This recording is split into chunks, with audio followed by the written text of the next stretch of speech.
बिस्मिल्लाहिर्रहमानिर्रहीम अस्सलाम वालेकुम रहमतुल्लाहि व बरकातहू। Welcome back to my channel Madina blog के साथ मैं अब्दुल हबीब नूरा से सबसे पहले दुरूद सलाम अल्लाहुम्मा सल्ली व सल्ली अला नबीना व हबीबना मुहम्मद सल्लल्लाहु अलैहि वसल्लम माशाअल्लाह का तमाम दोस्त बाब खराबीश होंगे। और आज माशाअल्लाह माह रजब का आखिरी जुमातुल मुबारक है। मेरी तरफ से जितने भी हमारे देखने वाले दोस्त अहबाब वीवर्स, हमारे दोस्त अहबाब, हमारे भाई बहन, सबको जुमातुल मुबारक। और आज की वीडियो में हम आपके साथ शेयर करेंगे मस्जिद नबवी से नमाज़ जुमा का खुतबा।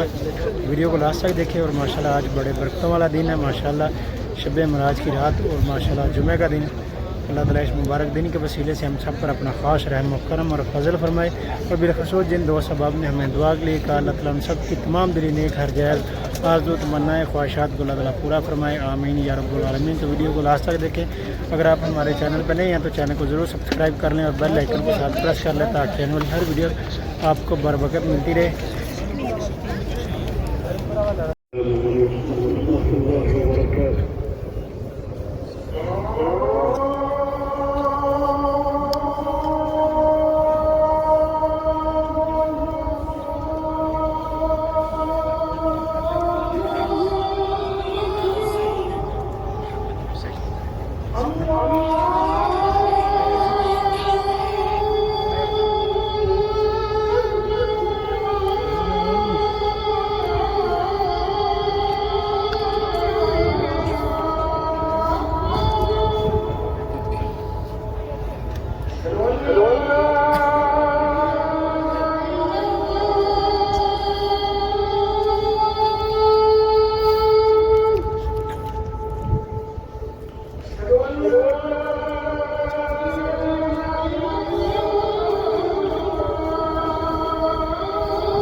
وذي الآيات العظام وذي القدرة التامة على كل شيء، فله العز لا يرام ولا يرام. وأشهد أن لا إله إلا الله وحده لا شريك له ذو الخيرات والإنعام. وأشهد أن نبينا وسيدنا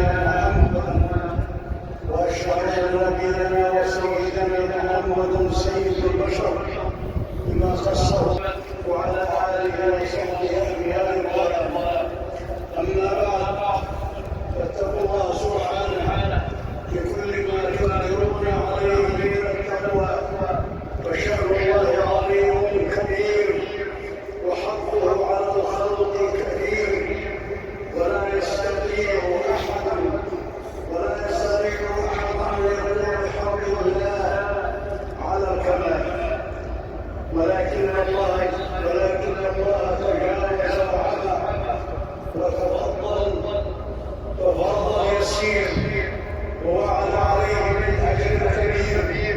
قال سبحانه: يا أيها الذين آمنوا إن تتقوا الله يجعل لكم فرقانا ويكفر عنكم سيئاتكم ويغفر لكم والله ذو الفضل العظيم. أيها الناس آية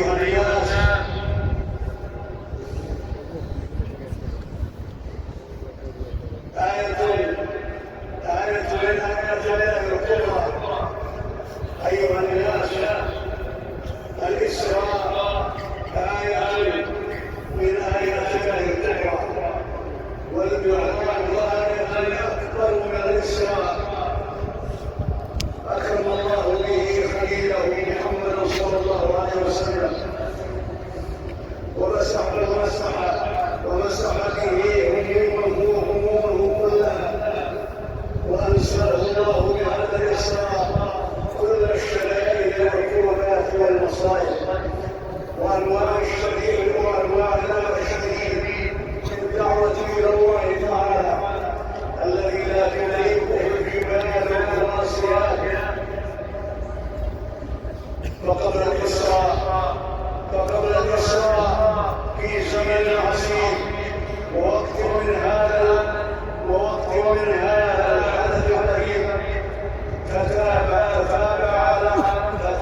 على خير الخلق عليه الصلاة والسلام، تتابع عليه أحزان، ولقي من السخرية والهوان،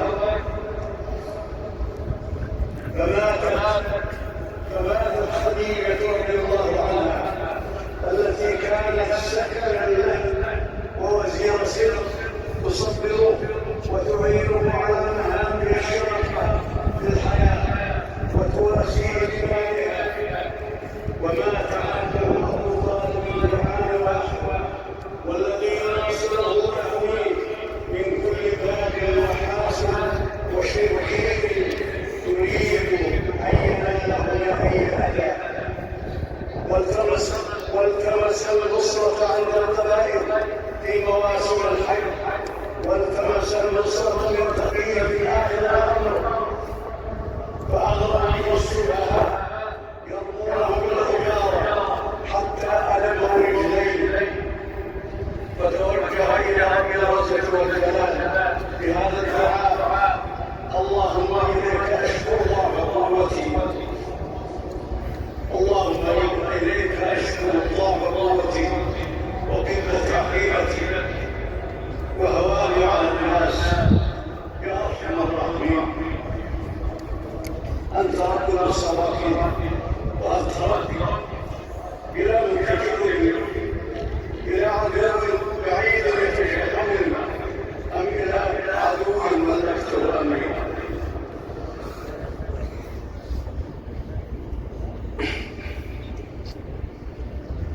إن لم يكن بك غضب علي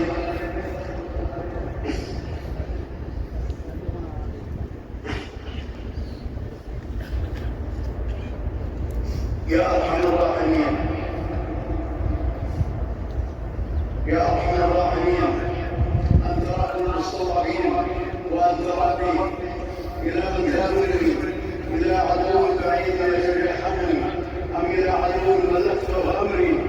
إن لم يكن بك غضب علي فلا أبالي، ولكن عافيتك أوسع لي، أعوذ بوجهك الذي أشرقت له الظلمات وصلح عليه أمر الدنيا والآخرة من أن ينزل بي غضبك أو تحل علي سخطك أو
أيها الناس، افتتح تبارك وتعالى الإسراء بقوله العزيز: سبحان الذي أسرى بعبده ليلا من المسجد الحرام إلى المسجد الأقصى الذي باركنا حوله لنريه من آياتنا إنه هو السميع البصير.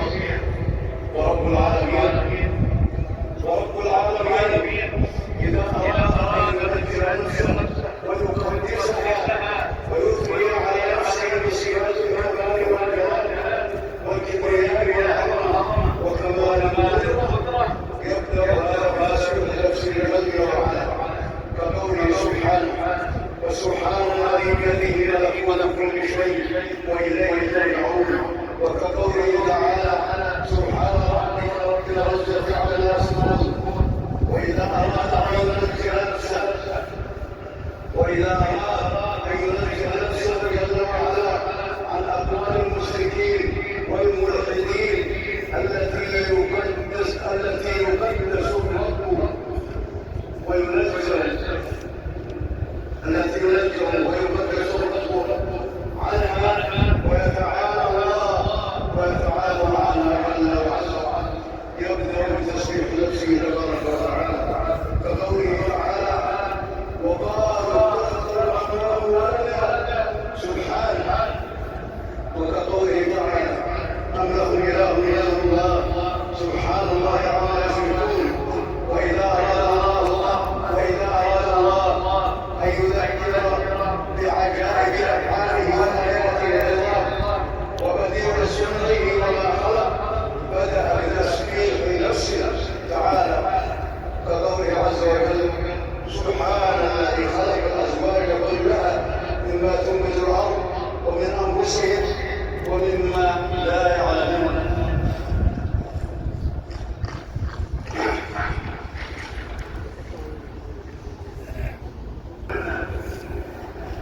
وأمرنا بالتسبيح في كل حال. قال الله تعالى: ومن آناء الليل فسبح وأطراف النهار لعلك ترضى. ومن القراءة المتواترة: فسبح وأطراف النهار لعلك ترضى بضم التاء. ومن أسباب الذين من أهل الجنة دوام التسبيح. قال الله تعالى عن أهل الجنة: دعواهم فيها سبحانك اللهم. وبالحديث: إن أهل الجنة يلهمون التسبيح والحمد كما تلهمون النبس. رواه مسلم عن جابر رضي الله عنه.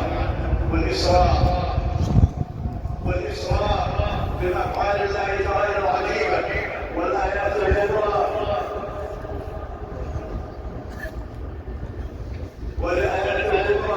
التي تجب تسبيح الله تعالى وتقديسه وتنزيهه عن أن يكون له شريك أو بأرضه في ذاته أو صفاته أو أفعاله. فلا زمان يخرج عن قدرة الله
ومسلم.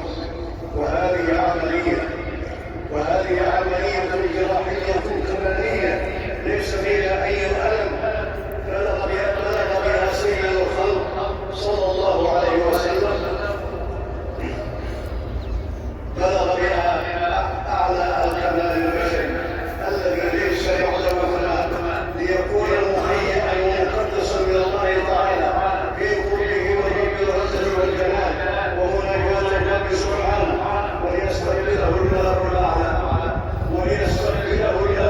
الأعلى استقبال أفضل رسول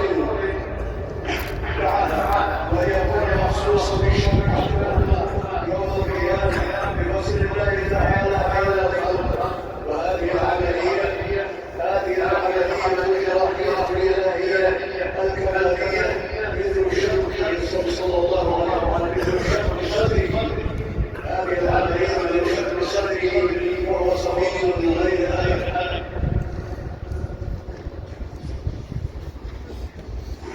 واستخرج من قلبه علقة دم، وقيل هذه حق الشيطان من آدم.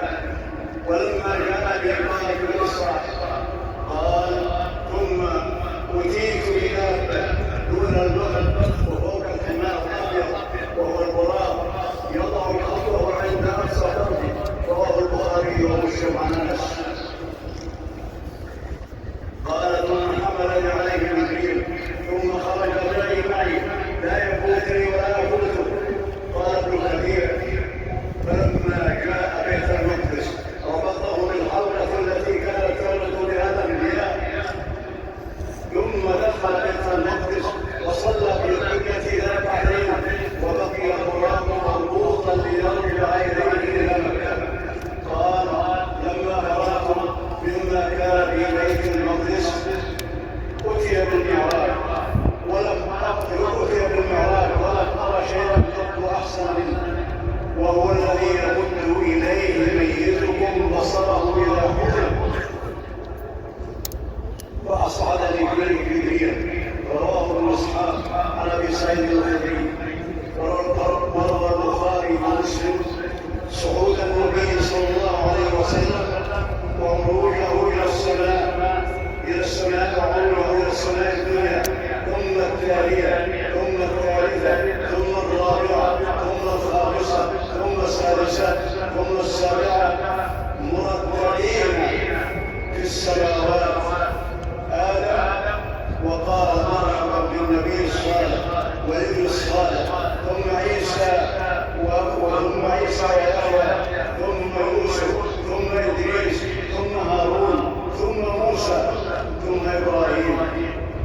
وقال مرحبا بالنبي الصالح والابن الصالح صلى الله وسلم عليه أجمعين، وكلهم سلم عليه ورحب به وأثنى عليه بالنبي الصالح والأخ الصالح، ثم رفع إلى سدرة المنتهى.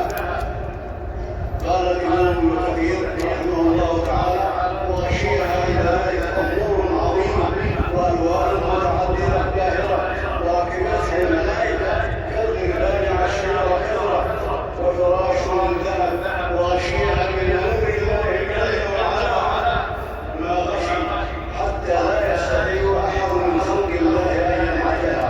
قال ابن كثير ثم جاوز مراتبهم كلهم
غطاءه وشربت ما فيه ثم غطيت عليه كما كان. وآية ذلك أن عيره تصور الآن، أي تخبر من ثنية التلعيب البيضاء يقدمها جمل أول عليه غارتان، إحداهما سوداء والأخرى بيضاء، والغرارتان يعاون الحق كالجيش. تطلع العير مع شروق الشمس، فابتدر القوم مؤثرين فقالوا هذا شروق الشمس، ثم قالوا وهذه العير قد طلعت مع شروق الشمس. وهذا كان العير لهذه السنة أول ما طلع كما أخبر النبي صلى الله عليه وسلم. ومن آيات ذلك عليه الصلاة والسلام قال ثم مررنا بالعير لقريش بمكان كذا وكذا أضلوا بعيرا فسلمت عليكم وقال بعضهم لبعض هذا خبر محمد. وأعظم آية على أنه عليه الصلاة والسلام أسري به وعرج إلى السماوات، إخباره عليه الصلاة والسلام بذلك وتصديق الصحابة رضي الله عنهم له، وأولهم الصديق رضي الله عنه قال لئن قال ذلك فقد صدق، إني أصدقه على أعلى من ذلك خبر السماء بكرة وعشية، فما كان ليدع الكذب على الناس ويكذب على الله تعالى.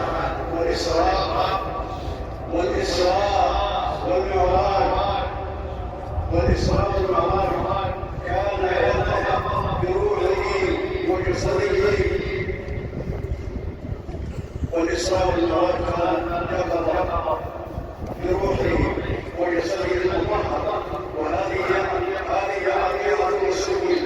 وما كان من الأحاديث التي فيها أنه كان مناما، فإن الأحاديث التي تدل على أن المنام من الضياع.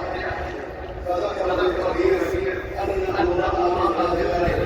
أنه رأى بهذا ما وقع له، ينكر كل من وقع له يقظة رآه مناما ليكون ذلك من باب الإرهاق والتوضيع والتربية والإيمان. فإن رؤيا أولياء فرؤيا النبي صلى الله عليه وسلم في ذلك، وفي حديث عائشة رضي الله عنها قالت كان لا يرى رؤيا إلا إلا كانت كذلك صدق رواه البخاري ومسلم.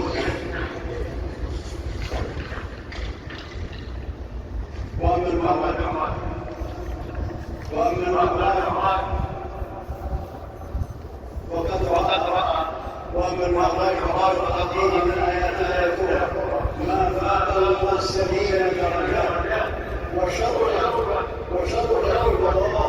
في السماوات كما شاء الأرض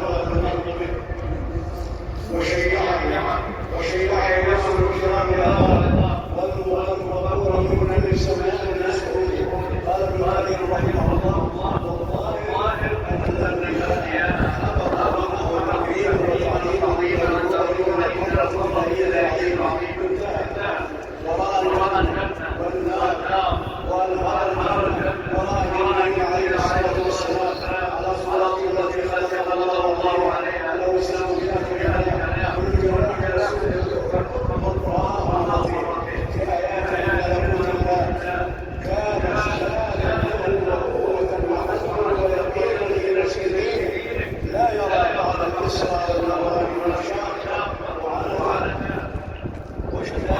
وخذل في كيد الأعداء ومواطن فإذا أرشد لله ذكر الإسراء والمعراج وكان ذلك على معروف الله تكون الشهادات فسحابة السيد الذي تشرب سيدا تقول عندما كسحابة السيد تنقذ المشي والسريعة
المسلمين مثل دم السعود الذي يملك الخلايا لا يملك. واشهد ان لا اله الا الله وحده لا شريك له في القول لا اله الا هو اليه المصير. واشهد ان نبينا وسيدنا محمدا عبده ورسوله البشير النذير والسراج المنير.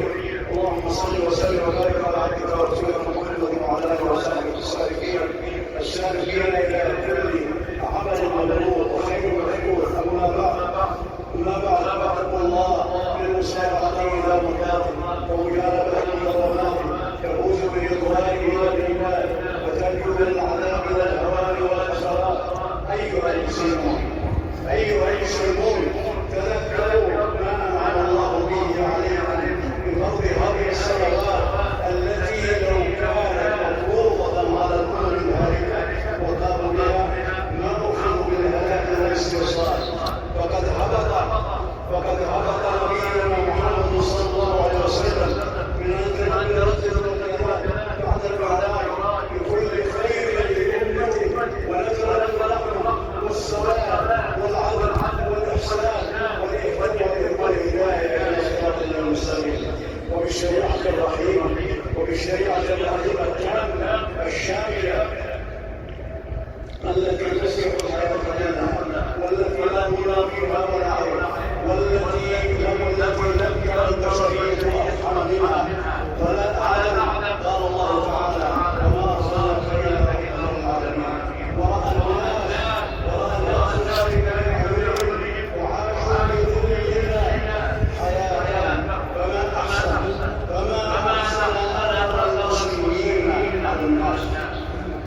احسن اثر المسلمين على الناس. وما أسرع وأقبح أثر المعادين الإسلام على المسلمين.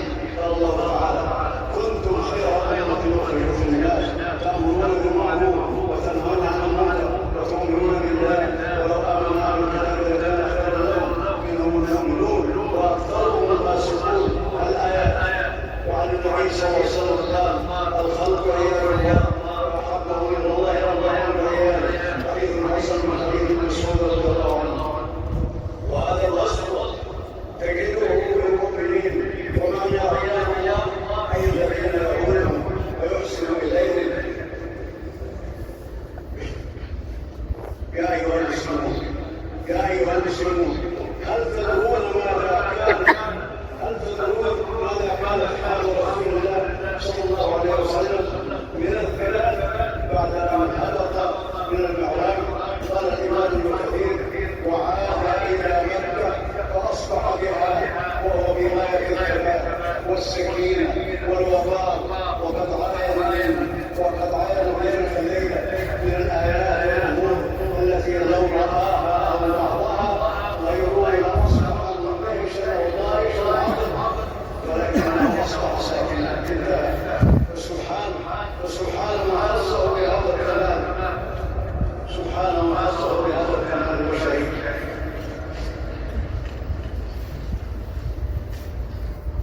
عباد الله إن الله وملائكته يصلون على النبي يا أيها الذين آمنوا صلوا عليه وسلموا تسليما. اللهم صل على محمد وعلى آل محمد كما صليت على إبراهيم وعلى آل إبراهيم إنك حميد مجيد. اللهم بارك على محمد وعلى آل محمد كما باركت على إبراهيم وعلى آل إبراهيم إنك حميد مجيد. اللهم الله عن الخلفاء الراشدين أبي بكر وعمر وعثمان وعلي وعن الصحابة أجمعين ومن تبعهم بإحسان إلى يوم الدين وعنا معهم برحمتك يا أرحم الراحمين. اللهم اعز الإسلام والمسلمين وأذل الكفر والكافرين. اللهم انصر دينك وكتابك وسنة نبيك محمد صلى الله عليه وسلم. اللهم اعز الإسلام وأهله في كل مكان يا رب العالمين. اللهم اغفر لأمواتنا وأموات المسلمين وكل المسلمين والمسلمات يا رب العالمين يا أرحم الراحمين. اللهم اشف مرضانا اللهم اشف مرضانا وعافنا مبتلانا. اللهم اعذنا وذرياتنا من ابليس واوليائه. اللهم يسر امر كل مسلم ومسلمه. اللهم اطعنا الغلا والوباء والربا والزنا والزواج والنحل والسوء والجن والظهر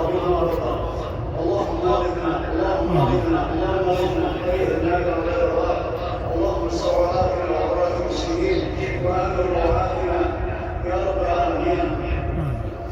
اللهم احفظ هذه البلاد، اللهم احفظ هذه البلاد بحدودها وجنودها وامنها وخيراتها. اللهم وفق هذه الخاطئين الشهيدين بما تحب وترضى وعلم على كل خير يا رب العالمين. اللهم وفقه وولي عهده بما فيه الخير لهذه البلاد. اللهم احفظ بيت المقدس، اللهم احفظ بيت المقدس من الصهاينه المعتدين.